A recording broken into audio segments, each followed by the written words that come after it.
David De Gea is back. What? We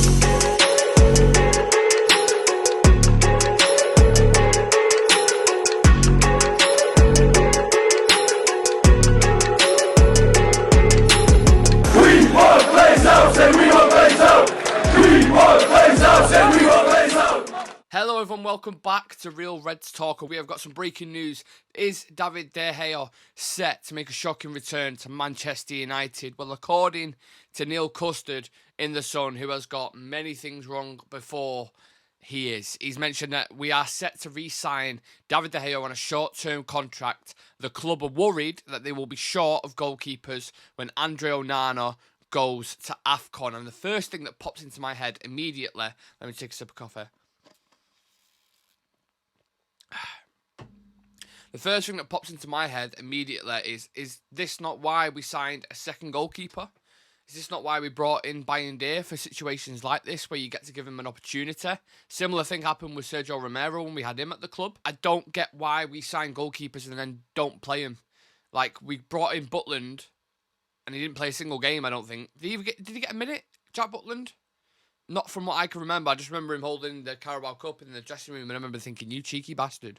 But I never ever remember him playing. I think Dubravka played once at Old Trafford and then crumbled and went back to Newcastle with a tail between his legs. And then Man Utd, we still haven't seen him yet. You know, signed in August. It was like on the last day, wasn't it? You know, I heard a couple of good, credible reports from players and pundits alike. And then just what happens? It just feels like he has zero trust in any of them to even play him in a cup game, which is just bizarre to me.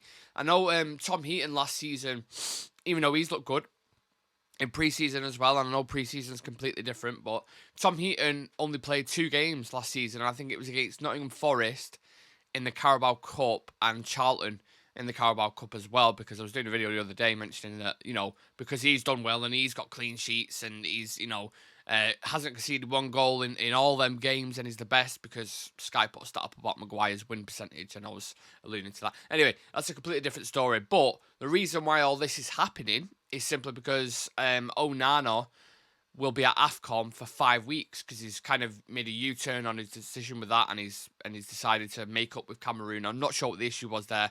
I know he had some like arguments and questioned the tactics in the World Cup. And he got sent home.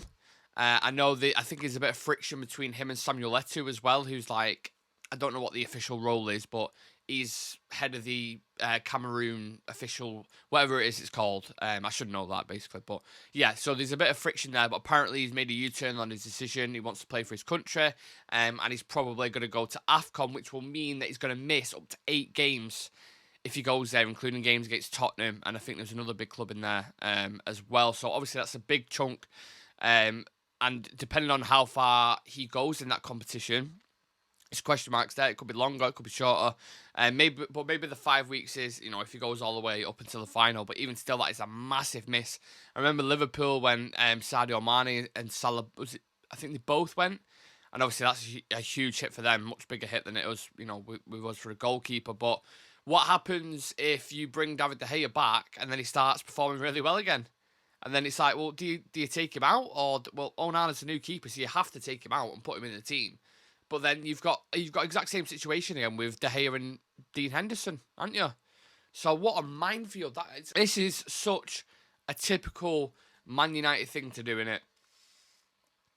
The question is, what I really want to know is, would you guys take him back, yes or no? And don't just put yes or no. If you put yes, tell me your reasons why. Give me some valid reasons, and I'm open to hearing them. And if no, equally, why not? You know, 6-month short-term contract. I'm not sure if it'd be from maybe like January till June. I don't know. Well, it'd have to be. Can we sign free agents after the transfer window? There's another question for you, for your encyclopedias. Get typing. Can you sign players that are just free agents? Like, could we bring them in now and he could play on the weekend? Or do we have to register him, in January? I think that's interesting to know. And how embarrassing as well. My throat keeps going. How embarrassing as well on Manchester United's front. You have all the drama, right? All the drama that happened with that situation and all the backlash and the fans going at each other's neck over it, over this club legend that's been treated like shit. You reduce his contract, his wages, you offer him that, and then you take that away again, and then you say, oh, I'm not sure, and then eventually you just say, yeah, we don't want to re-sign him. Like, the treatment of David De Gea, let's be absolutely transparent, was shocking. Absolutely shocking for a club legend. He deserved a better send-off. We would have liked to, seen him at Old Trafford before he went, or actually known about the fact that he was going and give him a send-off and stuff, which would have been nice for the fans, but we didn't get that, and now it's like, yeah, you're going to make a U-turn decision, and bring him back. I mean, I'm open to it. When I saw it last night, I mean, I don't know if it's true or not. It is Neil Custard, and Neil Custard said that Sheikh Jassim was taking over the club in October and Qatar have won and all this. What happened to that? So is De Gea coming in with Sheikh Jassim as well, or what's the crack there? I don't know, but in typical Manchester United fashion, we fuck something up and make a U-turn on it. How many times have we seen that with the Mason Greenwood situation? And then that was just a completely different mess in itself. The Super League situation, you've had ticket prices U-turned on, transfers, managers, etc. Like, I don't know who's been sat in a boardroom and discussed this and gone, well, De Gea's about in Manchester.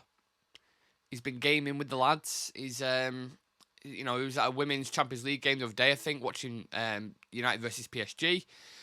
And he hasn't found a club, so fuck it, why not? I know we made an absolute mess of it, trying to decide whether to bring him back or not, but yeah, let's just give him a ring and see if he fancies it. Dave? You right, Dave? Yeah, I know we absolutely fucked up on that contract situation and we treated you like shit and you're a club legend. Yeah, just don't worry about that, mate. Yeah, don't worry about that. No. Yeah, we're going to offer you money this time, yeah. Oh, you don't want to come? Right. John, he's saying you don't want to come. Well, tell him again. Dave, we'll give you another 200 grand. Is that all right, a week? So, we love you, Dave. We look like, see you later. Like, come on, man. What are we doing here? Also, if I'm buying day and I'm sat on the bench and I'm seeing David De Gea coming back, I'm like, can I get a plane back to Turkey, please? First class, if that's possible. What am I doing here? What's the point of me being here if you're going to bring him back? It's just very, very strange decision for Manchester United again, with the fact that Neil Custard is a bullshitter. Yes, he's got a couple of things right about Manchester United before. I think he was first on the Lukaku deal. And when Rooney went to Everton, I think he mentioned that. It's been a couple of times he's been right. He's in the press conferences at Manchester United, so you would expect him to have some sources. But how has he got the scoop on this ahead of everyone else? I think that's interesting. Maybe when I drop this video, it'll come out from Romano or Ornstein or whoever that it's absolute bullshit. And he's a free agent. He was just back in Manchester grabbing his clothes or, selling his house or whatever it was. So, yeah, I think it's interesting, though. Let's see, does David De Gea come back to Manchester United and regain his spot? How bizarre. Well, we're even talking about this, but yeah, it is what it is. Let us know your thoughts, please, in the comments section. I really, really want to hear from the fans and what they are thinking alike. Leave a like on the video for us. Subscribe to Real Reds Talk. Drop us a follow on socials. Turn on that notification bell. I don't know if there's anything else, but if you can support the channel, share it to a mate, whatever. I appreciate that. Have a lovely day, everyone. The weekend is almost here. See you in a bit.